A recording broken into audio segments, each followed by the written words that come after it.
আসসালামু আলাইকুম। কেমন আছেন সবাই? আশা করছি সবাই খুব ভালো আছেন। আমি বিডি কুকিং আর্টিস্ট থেকে আজকে আপনাদের জন্য সহজ রেসিপি নিয়ে আসলাম। চিকেন ফ্রাই কিন্তু আমাদের ঘরে সবাই আমরা কম বেশি করে থাকি। ছোট বড় সবার খুব পছন্দ। আজকে ঘরোয়া উপকরণ দিয়ে আমরা চিকেন ফ্রাই করব। প্রথমে চিকেনটাকে ম্যারিনেট করার জন্য আদা রসুন বাটা, 2 টেবিল চামচ সয়া সস, টমেটো সস, পরিমাণ মতো ঝালের জন্য লাল গোলমরিচ, ঝাল বেশি খেতে চাইলে গোলমরিচের পরিমাণ একটু বেশি দিতে পারবেন। তারপরে হলুদ গুঁড়া, ধনিয়া গুঁড়া, জিরা গুঁড়া, গরম মশলা গুঁড়া দিয়ে আমরা সুন্দর করে মুরগিটাকে মেখে নিব।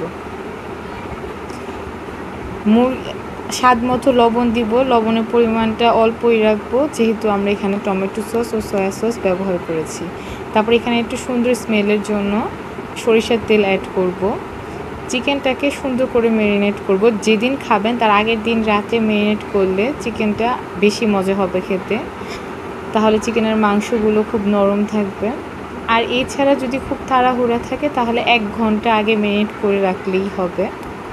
চিকেনটাকে খুব ভালোভাবে ম্যারিনেট করে রাখার পরে আমি এটা কন্টেনার বক্সের ভিতরে করে রেখে দিব। ভাজার 1 ঘন্টা আগে বের করে সুন্দর করে ভাজবো। আসেন এবার আমরা সুস্বাদু ঝাল ঝাল চিকেন ভাজি। এই চিকেন ফ্রাই আমরা কিন্তু রুটি, পরোটা বা ভাত দিয়েও কিন্তু খেতে পারবো। ছোট বড় সবারই কিন্তু আমার চিকেন ফ্রাই খুব পছন্দ। খুব মিডিয়াম আগুনে আমরা এটা ভাজবো, যেহেতু আমাদের ঘরে পুরো কেউ পছন্দ করে না, তাই একটু লাল লাল। যেহেতু আমাদের ঘরে মুরগিটা খুব পুরো পছন্দ করে না, তাই আমি এভাবে করে ভেজে নিলাম। আশা করছি ভালো লাগলে চ্যানেলটাতে লাইক বা সাবস্ক্রাইব